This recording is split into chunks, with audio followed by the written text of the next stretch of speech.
Hello, and welcome to As Built, the podcast from Graphic Machine about architecture firms, buildings, and how both get built. I am your co-host, Patience Jones. With me is Brian Jones, your other co-host. Thank you for joining us. Today, we are talking about curiosity. Curiouser and curiouser. It is an essential skill in marketing to remain interested and observant and curious about the world around you and how it plays into your work. It's interesting that you called it a skill, because I think most people wouldn't think curiosity is a skill. It is important from the standpoint to think of it as a skill because it needs to be nurtured, it needs to be honed, and it needs to be cultivated to make it an effective tool in your arsenal for growth and for helping your firm achieve its goals.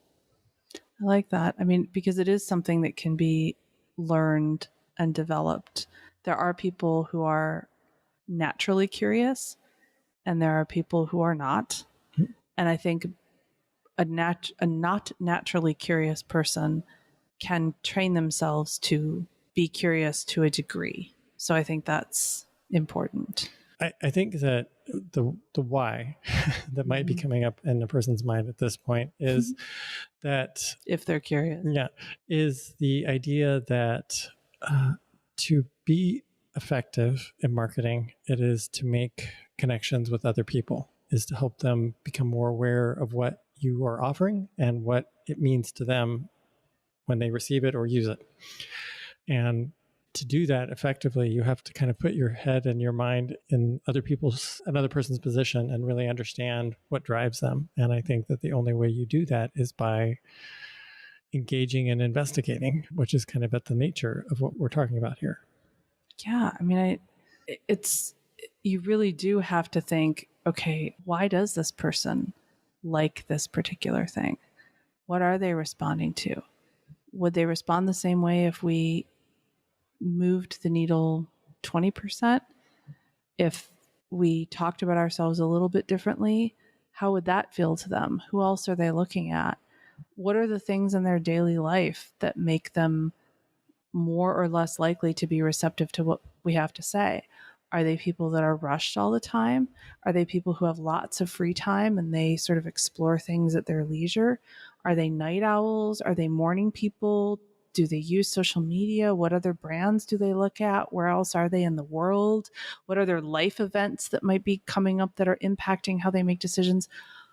If you don't find these things interesting, it's going to be really tough to be great at marketing.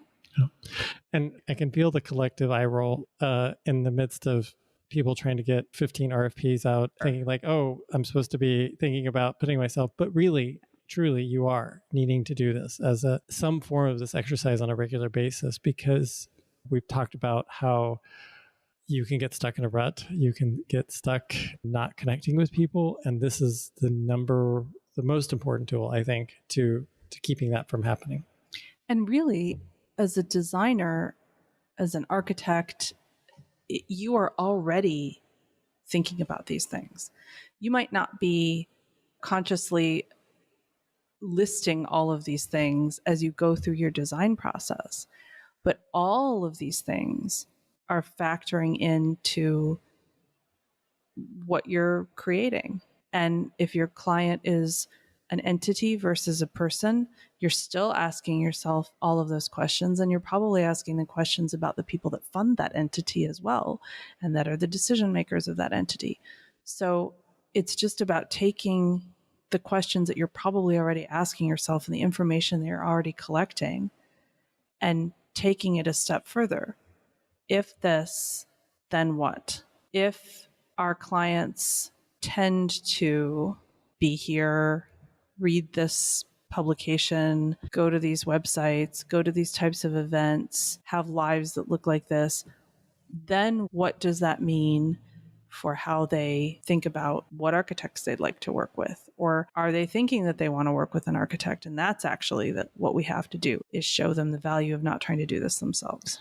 And That's an interesting. It's kind of a two-sided thing there, where it's like it's both understanding what might motivate them to select somebody for a job, but also like why they may have a preconceived notion of what a designer and architect might be. And so this all is, it's a nice coupling where you have to think about not only fighting against expectations and preconceptions, but also like what might drive them to a decision. And how much education do you have to do about the services that you provide, your expertise, what the process is like, understanding have they worked with other architecture firms before? Who were those firms? What kind of experience did they likely have working with that firm that they will now expect to be the same, different, better from you? All of that is just, it's invaluable.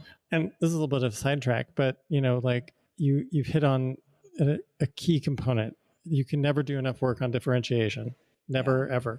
And it's, especially in the design professions, it's incredibly difficult for an outsider or a layperson to look at 6 firms next to each other and understand how they might be different. They understand that they have worked on different buildings, but that may not be enough to understand how working with them might be different. So that's just a little tangent there, but yes. I mean, I've spoken to people evaluating architecture firms both for personal projects and commercial projects. And a lot of times it comes down to there was the firm with the red thing on its website, but then there was the firm that had the video on its website. And then there was a firm, I think it was like, had a lot of gray on the site. And if you're not sort of horrified that's the decision matrix, you should be. It wasn't, oh, there's the firm that specialized in this and the firm that has done these projects in this location before, the firm that has a special department for doing this, because none of that had been communicated. And it highlights the epitome of the curiosity, which is understanding where somebody might be coming from and how to meet them where they are, and how crucial that is both in building a relationship, but also in helping move someone from a maybe to a yes. And that's just very important.